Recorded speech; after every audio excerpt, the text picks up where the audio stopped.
حضرت عمر بن عاص رضی اللہ تعالیٰ عنہ نے مصر خود فتح کیا تھا، خود فاتح تھے. حضرت عمر نے انہیں گورنر مصر بنا دیا. ان کا بیٹا ایک عام آدمی کے بیٹے کو کہنے لگا چلو اپنا اپنا گھوڑا دوڑاتے ہیں، بھلا کون جیتتا ہے. گھوڑے دوڑے، عام آدمی کا بیٹا جیت گیا.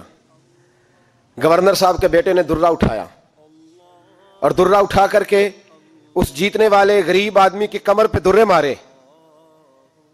اس کو جب درے لگے تو بیٹے نے گھر آ کے باپ کو اپنی لہو لوہان کمر دکھائی.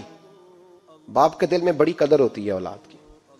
درجے تو لوگ ماں کے بیان کرتے رہتے ہیں، لیکن جتنا باپ پیار کرتا ہے اس کا بھی تقاضا کوئی کر نہیں سکتا. والد نے جب دیکھا نا لہو لوہان ہے گردن، تو والد چیخے، روئے، اور پھر پتہ نہیں اگلے 1.5 منٹ میں اس بچے کے والد کو کیا ہوا. اس نے آنسو پونچھے اور بیٹے کو کہنے لگا میرے گھوڑے کے پیچھے بیٹھ. کہا کدھر جانا ہے؟ فرمانے لگے یہ ظلم کا دور نہیں، یہ عمر کا دور ہے. ہاں ایسی بات ہے کوئی جو مرضی کر جائے؟ بیٹھ میرے گھوڑے پہ. آدھی رات کے وقت پہنچے مدینے اور باہر جا کے وہ آدمی پکارنے لگے، کہنے لگے عمر باہر آؤ، نکلو خوابگاہ سے. جب غریبوں پہ ظلم ہو تو پھر حکمرانوں کو سونے کی اجازت نہیں ہوا کرتی. باہر آؤ. فاروق اعظم آدھی رات کو اٹھ کے آئے. کیا ہوا؟ کہا عمر دیکھ یہ بیٹا جو میں نے اپنے منہ کے نوالے کھلا کھلا کے پالا ہے، ذرا میرے لال کی پشت دیکھ. تیرے دور حکومت میں یہ حال ہوگا. حضرت فاروق اعظم نے کہا جاؤ بلا کے لاؤ فاتح مصر کو. حضرت عمر بن عاص بیٹے سمیت آئے. جناب فاروق اعظم فرمانے لگے مجمع میں کھڑا کر کے، فرمایا کیوں مارا تو نے اس کو؟ گردن جو گئی. فرمایا تو گورنر کا بیٹا تھا اس لیے مارا ہے؟ اس غریب آدمی کے بچے کو کہا درے پکڑ اور گورنر کے بیٹے کو اس کے سامنے مار، اور اتنے مار کے اسے سمجھ آئے. جب اس کو درے لگ رہے تھے تو لوگ دیکھ رہے تھے.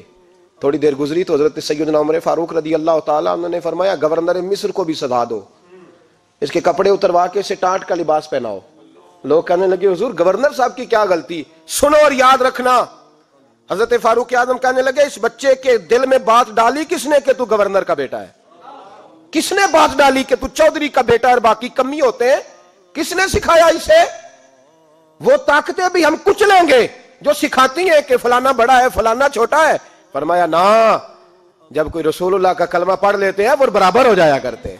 اس کو کس نے سکھایا؟ کس نے سکھایا اس کو؟ گورنر کو بھی. اور پھر حضرت عمر نے تاریخی جملہ کہا حضرت عمر بن عاص کی طرف دیکھ کے، فرمایا جب اللہ نے ان لوگوں کو آزاد پیدا کیا تم نے کیوں غلام بنا لیا ہے؟ جب رب نے آزاد پیدا کیا تم نے کیوں غلام بنایا ہے؟ عزیزو یاد رکھو جب انصاف کا بول بالا ہوتا ہے پھر کوئی آدمی ڈرتا ہے.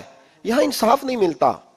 اور میں آپ خود ایک بات یاد آ گئی. حضرت عمر کا زمانہ تھا تو غسان کے بادشاہ نے کلمہ پڑھ لیا.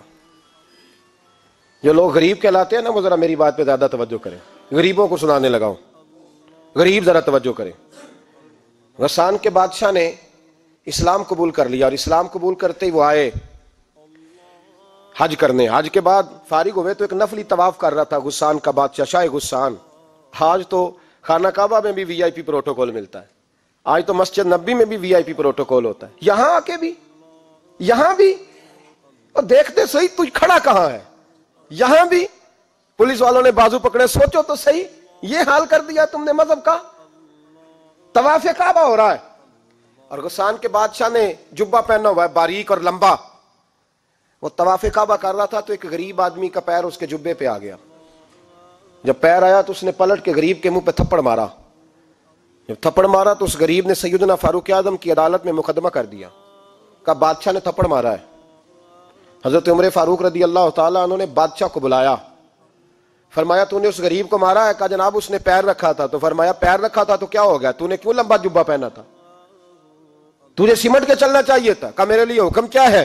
حضرت عمر کہنے لگے یہاں اسے رات میں راضی کر لے، ورنہ صبح اسی جگہ اسی کونے میں خانہ کعبہ کے سائے میں وہ غریب تیرے منہ پہ تھپڑ مارے گا اور تجھے تھپڑ کھانا پڑے گا. غریبوں سنو سنو، ساری رات وہ غسان کا بادشاہ غریب کی منت کرتا رہا تو راضی ہو جا. غریبوں تم سے شکوہ ہے، تم 2-4 لاکھ پہ راضی ہو جاتے ہو. غریبوں تم سے شکوہ ہے، تم انصاف ہونے نہیں دیتے. غریبوں تم تھوڑی تھوڑی بات پہ مطمئن ہو جاتے ہو. تھوڑی تھوڑی بات، جتنے غریب تن ہیں لباسوں سے دور دور اتنی ہی چادریں میں مزاروں سے چھین لوں، اور جتنے غریب گھر ہیں اجالوں سے دور دور اتنی ہی روشنی میں ستاروں سے چھین لوں، اتنی تو ہمتیں ہو میری کم سے کم بلند کہ شاہوں کے تاج فقط اشاروں سے چھین لوں۔ تمہاری زیادتی ہے، تم نے ظلم پروان چڑھایا ہے۔ جب تم چودھری کے کہنے پر، ایم این اے کے کہنے پہ راضی ہو جاتے ہو، تم انصاف ہونے نہیں دیتے، ڈٹنا سیکھو، کھڑے ہونا سیکھو۔ جب اسے کہا نا راضی ہو جا، تو وہ غریب کہنے لگا میں راضی ہو جاؤں اور کل تو کسی اور کو بھی تھپڑ مارے؟ فرمایا جتنی تیرے پاس دولت ہے لا کے قدموں میں رکھ۔ ہم دولتوں کی پرواہ اس لیے نہیں کرتے کہ ہم نے محمد عربی کا چہرہ دیکھا ہوا ہے، اب میری نگاہوں میں جچتا نہیں کوئی، اس لیے کہ جیسے میرے محبوب ہیں ویسا نہیں۔ تم اثر لینا چھوڑ دو، تم اثر بڑا لیتے ہو، ہاں تمہارے اوپر چیزیں اثر انداز ہوتی ہیں، اس لیے انصاف نہیں ہوتا۔ ڈٹنا سیکھو، کھڑے ہونا سیکھو۔ جو بھائی ڈٹ جاتا ہے نا وہ بڑے کمال کر جایا کرتا ہے۔ ساری رات مناتا رہا۔ حضرت عمر سے کہنے لگا وہ نہیں مانتا، تو جناب عمر کہنے لگا پھر تیاری کر لے، ہم بادشاہ نہیں دیکھیں گے، دولت نہیں دیکھیں گے، ہم رسول اللہ کا دین دیکھیں گے، ہم نبی پاک کا نظام دیکھیں گے۔ وہ بادشاہ رات کو دوڑ گیا، بھاگ گیا، جا کے عیسائی ہو گیا۔ لوگوں نے کہا اتنا قیمتی آدمی عمر نے ضائع کر دیا۔ فرمایا چپ کرو، میں نے کوئی چیز ضائع نہیں کی، میں نے تو اپنے رسول کا دین بچا لیا ہے، کوئی شے ضائع نہیں ہوئی۔ عدل جب تک میں پھر کہوں گا، اس عدل کے نقصان میں ہر آدمی برابر کا شریک ہے۔ ہم عدل ہونے نہیں دیتے، ہم عدل قائم نہیں کرتے، ہمارا تقاضا ہی نہیں کہ عدل ہو، ہم اپنے آپ کو عدل کے لیے پیش ہی نہیں کرتے، مزاج ہی نہیں۔ حضرت علی المرتضیٰ ایک جری انسان تھے، اور وہ علی تھے جن پر انسانیت رشک کرتی ہے، اور مولا علی وہ ہستی تھے کہ میرے مصطفیٰ کریم صلی اللہ تعالی علیہ وسلم نے فرمایا اس کے دیدار کو تو فرشتے بھی آیا کرتے ہیں، نا بڑا آدمی۔ اور پھر امیر المومنین خلیفۃ المسلمین حضرت علی، خود مولا علی نے حضرت قاضی شریح کو قاضی بنایا، چیف جسٹس بنایا، اپنے ہاتھوں سے تعیناتی کی۔ حضرت مولا علی رضی اللہ تعالیٰ عنہ کی زرہ گم ہو گئی، کافی دیر گزر گئی تو ایک یہودی کے پاس وہ زرہ آپ کو نظر آئی۔ حضرت علی نے ڈائریکٹ اس سے چھین نہیں لیا، حالانکہ امیر المومنین تھے۔ ہمارے ہاں ڈنڈا بھی بڑا چلتا ہے نا، جو طاقتور ہوتا ہے وہ تو تھانے جاتا ہی نہیں، اس کو ضرورت نہیں، اس نے تو بندے رکھے ہوئے ہیں، اس کو تو پتہ ہے کام کیسے لینا ہے۔ لیکن حضرت علی نے آئینی رستہ اختیار کیا، قانونی رستہ۔ قاضی صاحب کی عدالت میں مقدمہ کیا کہ فلاں یہودی کے پاس میری زرہ ہے اور وہ چوری ہو گئی تھی، گر گئی تھی، گم گئی تھی، مجھے دلائی جائے۔ قاضی صاحب نے بلا لیا یہودی کو، امیر المومنین بھی کٹہرے میں۔ قاضی صاحب کہنے لگے اس سے کہ زرہ تیری ہے؟ اس نے کہا جی میرے پاس ہے تو میری ہے۔ قاضی صاحب کہنے لگے حضرت علی سے گواہ آپ کو دینے پڑیں گے کیونکہ مقدمہ آپ نے کیا ہے، اگرچہ وہ امیر المومنین ہے۔ توجہ ہے بھائیوں کی، سمجھ آ رہی ہے باتوں کی؟ گواہ امیر المومنین آپ نے دینے ہیں کیونکہ مقدمہ آپ نے دائر کیا۔ تو حضرت علی کہنے لگے میرا بیٹا حسن گواہی دے گا کہ میری ہے، اور میرا غلام کمبر گواہی دے گا۔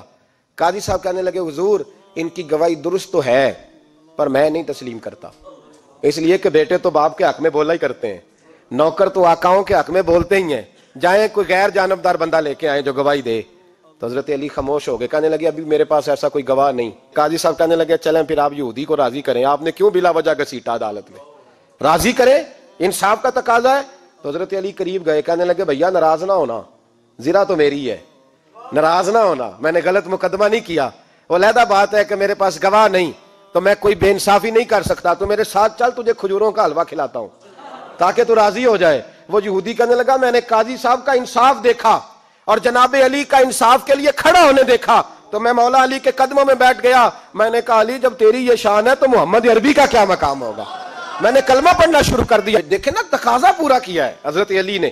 تو وہ کہنے لگا علی تیرے انصاف کے رنگ نے نا، جملہ یاد رکھنا، کہنے لگا یہودی علی تیرے انصاف کے اس رنگ نے میرے دل سے کفر کی میل دور کر دی، تیرے عدل نے میرا کفر توڑ دیا، کفر۔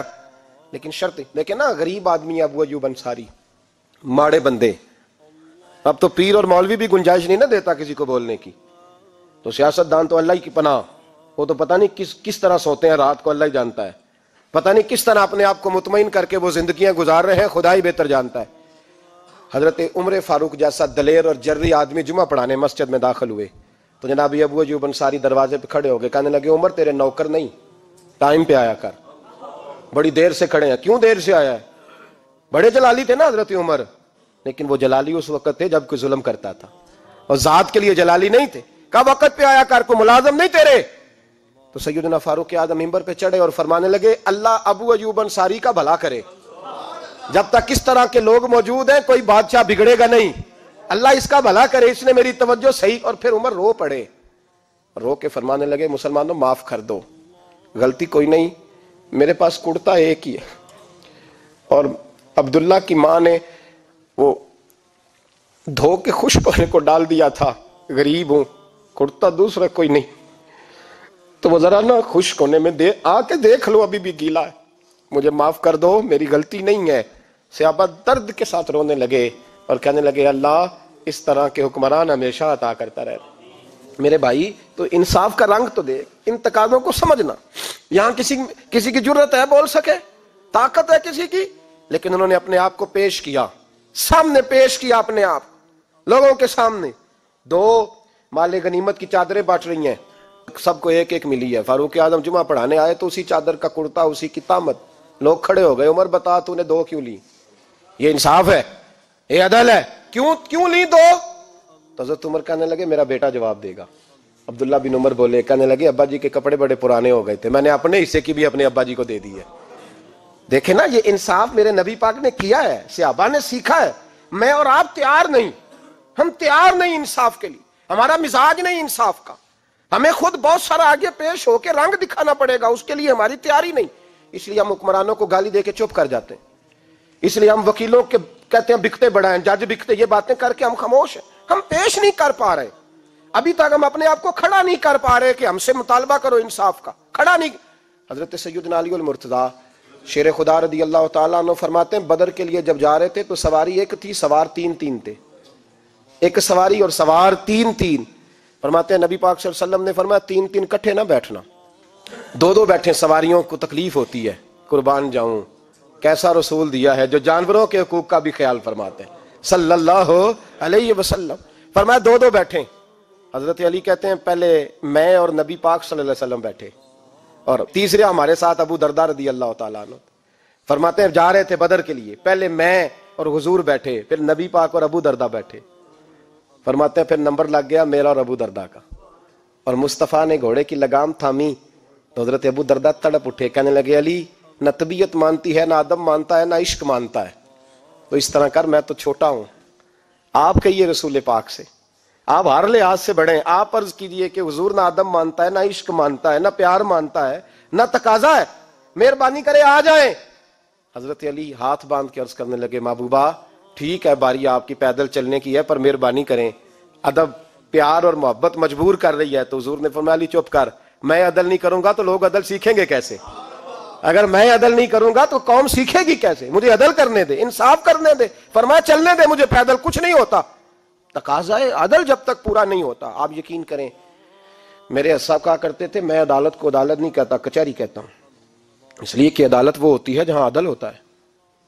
یہاں تو حال یہ ہے، بتائیے وکیل کو نہیں پتا ہوتا کہ جو میرے پاس آیا یہ غلط آدمی ہے، وہ اس کی حمایت کرتا ہے کہ نہیں، اس کے ساتھ چلتا ہے کہ نہیں، جھوٹ کے ساتھ آخر تک لڑتا ہے کہ نہیں لڑتا، جو گواہ بن کے جا رہے ہوتے ہیں انہیں پتا ہوتا ہے کہ نہیں کہ ہم جھوٹے کی گواہی دینے جا رہے ہیں، تو پھر کیا سارا ظلم حکومتیں کر رہی ہیں؟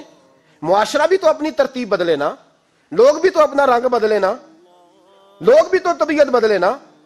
کون منتخب کرتا ہے انہیں ظالموں کو؟ عوام، اور پھر اس کے بعد شکوہ بھی عوام ہی کرتی ہے۔ خدا را تقاضے سمجھو، مزاج سمجھو، طبیعت سمجھو اسلام کی۔ میرے نبی پاک صلی اللہ علیہ وسلم نے عدل کا بول بالا کیا، ہر مقام پر، ہر نقطے پر رسول پاک صلی اللہ علیہ وسلم نے عدل عدل اور عدل کی آواز بلند فرمائی۔ کوئی مقام ایسا نہیں، آپ پڑھیے کتابیں، اگر ایک کلمہ پڑھنے والے اور یہودی کا فیصلہ آیا ہے اور نبی پاک صلی اللہ علیہ وسلم نے یہودی کو حق میں سمجھا ہے تو نبی پاک نے یہودی کے حق میں فیصلہ دیا۔ وہ منافق بگڑ گیا ہے، حضرت عمر کے پاس گیا ہے، لیکن حضور نے فرمایا جہاں جاتا ہے جا، فیصلہ وہی کیا جائے گا جو عدل پہ مبنی ہوگا، جو انصاف پہ مبنی ہوگا۔ ہماری طبیعتوں کے اندر سے وہ جو جس سٹیج پہ کوئی بیٹھا ہے وہ وہاں بڑا ہے، وہ جہاں بیٹھا ہے وہ سلطنت کا مہاراجا ہے، وہ کہتا ہے نہیں میرے پاس سارا کچھ ہے، یہاں تو میں اختیارات استعمال کروں گا، وہ استعمال نہ ہوئے تو پھر دولت استعمال کروں گا۔ تو جب اجتماعی مزاج قوم کا بگڑتا ہے، پھر معاشرے میں ناانصافی عام ہوتی ہے، پھر ظلم عام ہوتا ہے، پھر بے رہ روی کا شکار۔ اور میرے نبی پاک صلی اللہ علیہ وسلم کی حدیث سن لے، ذرا جا کے سننا یہ والی روایت، اور اسے یاد کر لینا، اس کا رٹا لگا لینا۔ حضور نے فرمایا تھا جس معاشرے میں بے حیائی عام ہوگی وہاں ایسی بیماریاں پیدا ہوں گی جن کا علاج ہی کوئی نہیں ہوگا. اور حضور نے فرمایا جس قوم کے اندر انصاف نہیں ہوگا وہاں قتل عام ہوگا. انصاف نہیں، جب تک مجرم کو سزا نہیں ملتی، جب تک مجرم کو سزا نہیں ملتی اتنی دیر تک لوگوں کے لیے وہ نشان عبرت نہیں بنتا، اتنی دیر تک لوگ باز نہیں آتے. یاد رکھیں جب انصاف ہوگا، عدل ہوگا، اور عدل کرنے والے جب عدل کریں گے اور انصاف کا دامن تھامیں گے. پہلی بات تو یہ ہے کہ ہم اپنے آپ سے ورا کریں بہت ساری چیزوں کو. ہم دیکھتے ہیں حکومت نے چھوٹی چھوٹی کمیٹیاں بنا دی ہیں مصالحتی کمیٹیوں کے لیے، بین المذاہب کمیٹیاں، بڑا کچھ بن گیا ہے، لیکن لوگ گروہ بندی کا شکار ہیں، گروہی تعصبات ہیں. دیکھتے ہیں کہ ہمارا ووٹ کس طرف ہے، ہمارا مزاج کس طرف ہے، اس رنگ میں ملت کا اجتماعی نقصان ہو جائے، شرازہ بکھر جائے. اور میں شروع میں کہہ چکا ہوں، امام حسن فرمایا کرتے تھے اگر غریب پر ظلم نہ روکا جائے گا تو وہ ظلم امیر کے دروازے تک دی جائے گا. ایک وقت آئے گا کہ امیروں کے ساتھ بھی زیادتیاں ہونے لگیں، اس لیے کہ جب ظلم ہوتا ہے تو اس کی آگ بھی پورے معاشرے کو لپیٹ میں لیتی ہے، اور جب انصاف ہوتا ہے تو اس کی برکتیں بھی سارے معاشرے کو فائدہ دیتی ہیں. عدل انصاف ضروری امر ہے. حضرت عمر فاروق رضی اللہ تعالیٰ عنہ جناب زید بن ثابت رضی اللہ تعالیٰ عنہ کو خود قاضی بنایا تھا. حضرت زید بن ثابت کو قاضی خود بنایا، خود تعینات کیا. حضرت ابی بن کعب رضی اللہ تعالیٰ عنہ نے نا حضرت عمر پر مقدمہ کر دیا حضرت زید بن ثابت کی حکومت میں، خود حضرت عمر پر. جناب عمر جب پہنچے نا وہاں سب لوگ بیٹھے رہے. ایک شخص کہنے لگا تم اپنے امیر کے لیے کھڑے نہیں ہوئے، تو حضرت زید بن ثابت کہنے لگے چپ کر جا، ان پر مقدمہ ہے، وہ حساب دینے آئے ہیں، امیر المومنین بن کے نہیں آئے. سامنے کھڑا کیا تو گفتگو کے دوران کوئی ایسا موقع آیا کہ حضرت عمر کو قسم دینی پڑی. تو حضرت زید بن ثابت حضرت ابی بن کعب سے کہنے لگے یار لحاظ کر، وہ فاروق اعظم ہے، امیر المومنین ہے ہمارے، اور تو ان سے قسم کا مطالبہ کر رہا ہے. حضرت سیدنا فاروق اعظم کی طرفداری میں بات کی نا تو حضرت سیدنا عمر فرمانے لگے زید اس مقدمے کا فیصلہ کر لو اور اس کے بعد میں تمہیں معزول کر دوں گا، تم تو اہلیت ہی نہیں رکھتے. حضور کیا ہوا؟ فرمایا تم نے میری طرفداری کیوں کی، تم نے مجھے امیر المومنین کیوں کہا، تم نے کیوں میرے حق میں بات کی؟ اگر میں اور تو اس طرح کرنے لگیں گے تو امت کو عدل کون دے گا؟ اگر میرا اور تیرا یہ رنگ ہو جائے گا، کیوں تو نے مجھے امیر المومنین کہا؟ اس وقت میں اپنی صفائی دینے آیا ہوں، عمر بن خطاب سے زیادہ میرا کوئی تعارف نہیں ہونا چاہیے، کیوں تم نے یہ لفظ کہے؟ اور فرمایا اگر مجھ پر قسم آئے گی اور جو میرے اوپر لاگو ہوگا مجھے وہ کام کرنے کا تمہیں حکم کرنا چاہیے تھا. یہاں تو حال ہی کوئی نہیں، مزاج ہی کوئی نہیں.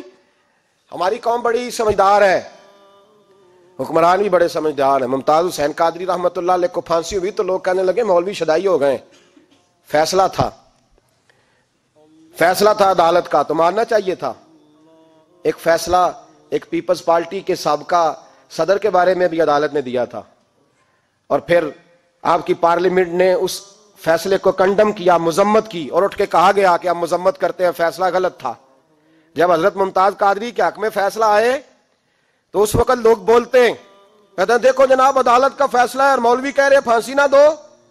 اور جب ایک شخص پر، ایک عام آدمی پر فیصلہ آئے اور بڑی عدالت کرے اور وہ چوکوں چوراہوں میں کھڑا ہو کے کہے کہ ہم اس فیصلے کو نہیں مانتے، پھر کوئی آدمی نہیں بولتا. پھر کسی جگہ ہم نے کہا تھا بچ جا، تو رسول اللہ صلی اللہ علیہ وسلم کی ناموس والوں کا لحاظ کر، اللہ رسول تیرا خیال فرمائیں گے. لیکن یہاں عدل اور انصاف کے تقاضے بڑے عجیب ہیں. غریب کے حق میں فیصلہ اور ہے اور امیر کے حق میں فیصلہ اور ہے. چودھری صاحب پہ درخواست آ جائے تو ایس ایچ او صاحب ٹیلی فون کرتے ہیں، چودھری صاحب درخواست آئی ہے تو کی کرنا جے، وہ کی کرنا، تو اپلیکیشن آئی ہے، لینی ہے کہ نہیں؟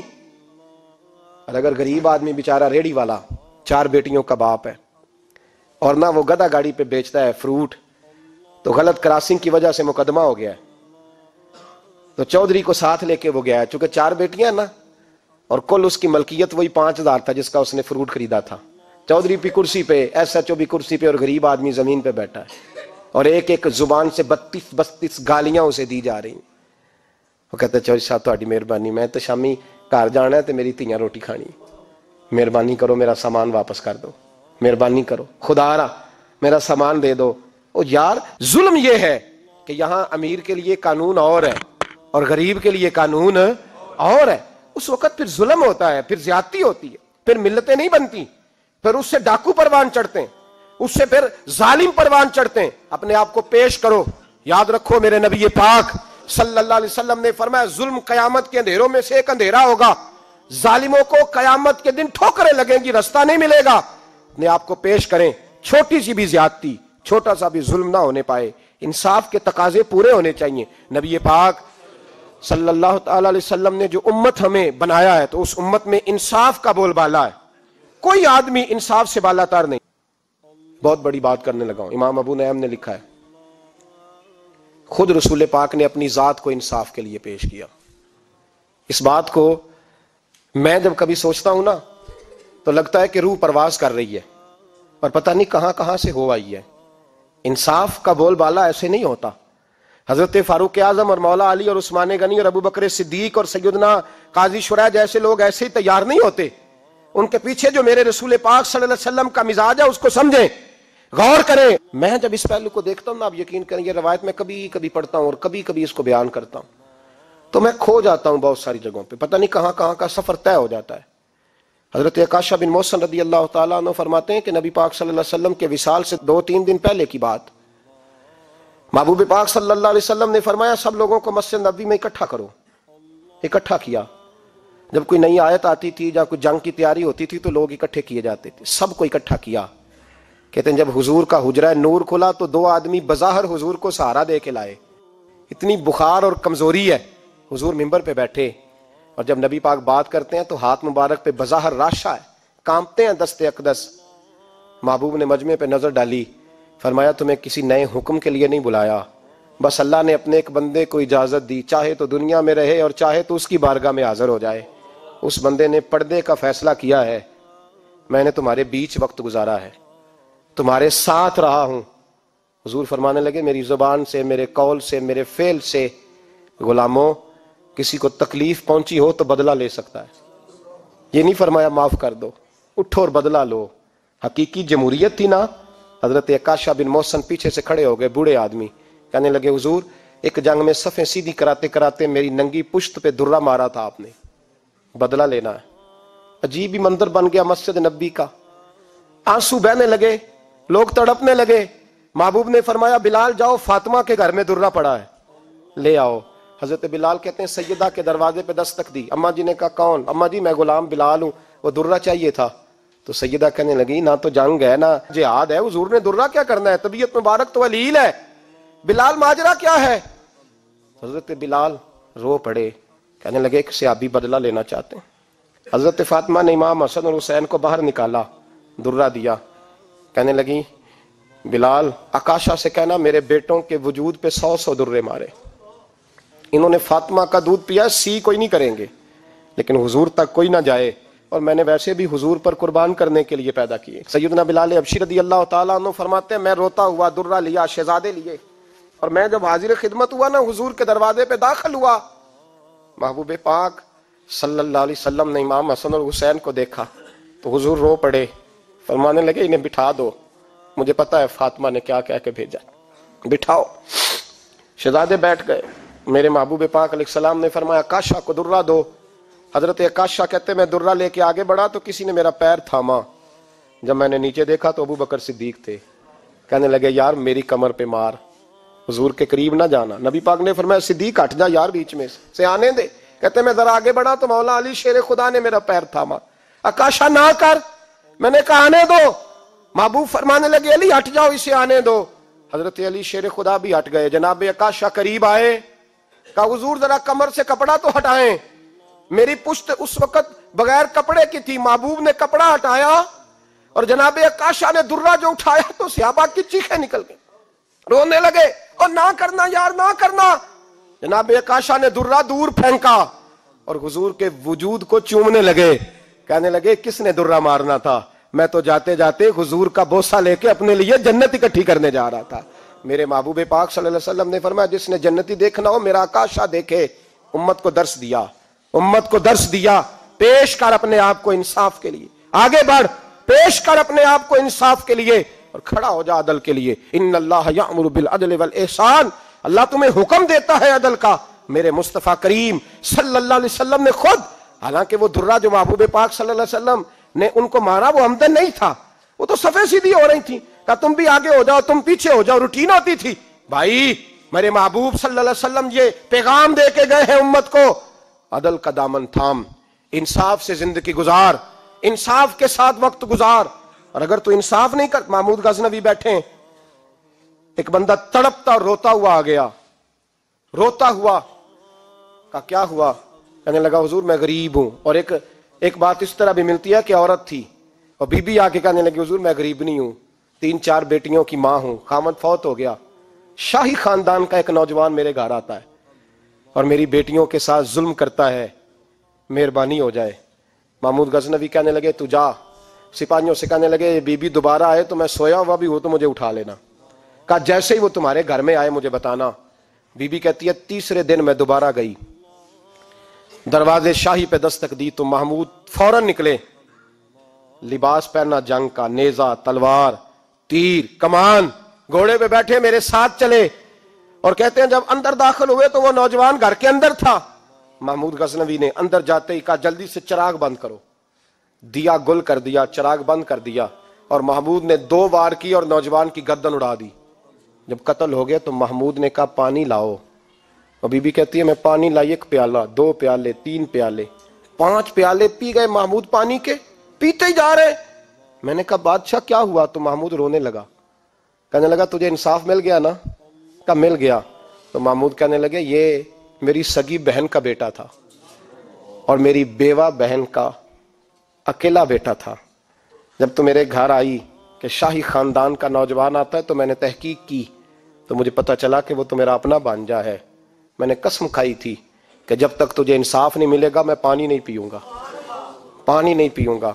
پانی اس لیے مانگا ہے کہ پیاس سے مر رہا ہوں، اور دیا اس لیے بند کیا ہے کہ بہنیں بڑی پیاری ہوتی ہیں نا، اور پھر بہن بیوہ ہو اور بیٹا اس کا یتیم ہو اور اکیلا ہو پھر رنگ اور ہوتا ہے نا، اس لیے چراغ گل کر کے میں نے اسے قتل کیا ہے کہ اگر مارنے لگوں تو کہیں بہن کا چہرہ نہ میری آنکھوں کے سامنے آئے، کہیں بھانجے کا تصور دیکھ کر میں اسے چھوڑ نہ دوں۔ ان اللہ یأمر بالعدل والاحسان، جب تک عدل اور انصاف ہوتا رہتا ہے، معاشرہ سکون سے بھرا رہتا ہے۔ یاد رکھو جس معاشرے میں عدل نہیں ہوتا، جس معاشرے میں انصاف نہیں ہوتا، جس معاشرے کے اندر لوگ اپنے آپ کو بالا تر سمجھنے لگتے ہیں، جس معاشرے کے اندر ہمارا تو یہ حال ہے کہ باہر سے آ کر ہمارا دشمن حملہ کر کے لوٹ جاتا ہے، ہمیں پتہ ہی نہیں چلتا، بس ٹھیک ہے مار گئے چھٹی ہو گئی۔ جس معاشرے کی بے حسی کا یہ عالم ہو کہ درجنوں لوگ قتل ہوں، اور میں دکھ سے یہ باتیں کرتا ہوں، دکھ سے۔ ایک دن نا اخبار پہ 4 قتلوں کی خبر بھی لگی ہوئی تھی اور ایک سیاستدان کی ممکنہ شادی کی خبر بھی لگی ہوئی تھی۔ کلیجہ پھٹتا ہے بات کرتے۔ وہ خبر اتنی چھوٹی سی تھی کہ آج ضلع لاہور میں 4 لوگ قتل ہو گئے، وہ خبر اتنی چھوٹی تھی، اور ایک سیاستدان نئی مداری کرنے لگا ہے، اس کی خبر بڑی تھی۔ اور قوم وہ ٹھیک ہے، پڑھنے والا بھی ایسا ہی ہے، میری طرح کے لوگ، انہوں نے وہ کہا وہ قتل تو روز ہوتے رہتے ہیں، یہ عام سے لوگ ہیں، غریب لوگ، یہ گاجر مولی ہیں، کوئی ورج نہیں، کٹ گئے تو یہ شادی کی خبر بڑی ہے، اس پہ تبصرہ ہونا چاہیے۔ اسی وقت پھٹے آباد ہو جاتے ہیں، چونک آباد ہو جاتے ہیں، بحث شروع ہو جائے، وہ 4 آدمی قتل ہو گئے، ٹھیک ہے معاذ اللہ، مسئلہ ہی کوئی نہیں۔ اتنی بے حسی، اس قدر زیادہ سفاکیت، اور قومی میڈیا مداری گروں کی خبریں بڑی دیتا ہے، اور جو بیچارے قتل ہو گئے سر راہ، جن کی رپٹ بھی پتہ نہیں کب درج ہوگی، اور جن کے بارے میں پہلی کاروائی کا آغاز بھی پتہ نہیں کب ہوگا، ان کی خبریں چھوٹی ہیں۔ ہم تو اس طرح ہیں جیسے کوئی مداری لگائے گا تو ساری قوم وہاں اکٹھی ہو جائے گی، یہ سنجیدہ قوموں کا وتیرہ نہیں۔ او بھائی، ہم پاکستانی، پنجابی، یہ سارا کچھ بعد میں ہے، سب سے پہلے ہم رسول اللہ کے غلام ہیں۔ ہمارے مزاج کے اندر وہ سارا کچھ ہونا چاہیے جو ہمارے نبی نے ہمیں عطا فرمایا ہے، ہمیں ان ساری چیزوں کو سیکھنا چاہیے جو رسول پاک نے ہمیں عطا فرمائی ہیں۔ اپنے مزاج کو تبدیل کریں، انصاف کا آغاز کریں، اور اگر کبھی غلطی ہو جائے تو ڈٹ کے کہیں ہو گئی، اپنے آپ کو پیش کریں۔ حضرت علی شیر خدا رضی اللہ تعالیٰ عنہ فرمایا کرتے تھے جسے دنیا میں سزا ملے گی اللہ دوبارہ قیامت میں نہیں دے گا، اس لیے کہ میرا رب بڑا کریم ہے۔ آپ فرمایا کرتے تھے وہ بڑے قیمتی لوگ ہیں جو دنیا میں سزا لیتے ہیں لیکن آخرت کی سزا سے بچ جایا کرتے ہیں۔ یہاں اگر اپنے آپ کو پیش کر لیا جائے، یہاں اگر انسان اپنے آپ کا محاسبہ کر لے، اس جگہ عدل قائم کر لے، صبح قیامت اس کے لیے آسانی ہو جائے۔ غریب سے لے کر امیر تک جو جس جگہ بیٹھا ہے، جس منصب پہ بیٹھا ہے، اسے تقاضا عدل قائم کرنا چاہیے۔ اسے انصاف کا بول بالا کرنا چاہیے، اسے ہر مقام پر یہ سوچنا چاہیے کہیں ایسا تو نہیں کہ میں بے انصاف ہوں۔ اور یاد رکھیں انصاف انصاف ہوتا ہے، نہ انصاف کی آنکھیں ہونی چاہیے اور نہ انصاف کا دل ہونا چاہیے۔ وہ دیکھے نہ کہ سامنے کون ہے، اور اس کا دل اگر دھڑکے تو صرف انصاف کے لیے دھڑکے، کسی اور کے لیے دھڑکنا نہیں چاہیے۔ اسے بالکل فیصلہ کرنا چاہیے، جو بھی سامنے آئے اسے فیصلہ کرنا چاہیے۔ اپنے آپ کو پیش کرنا سیکھیں، معاشرے میں انصاف کرنا سیکھیں، عدل کرنا سیکھیں۔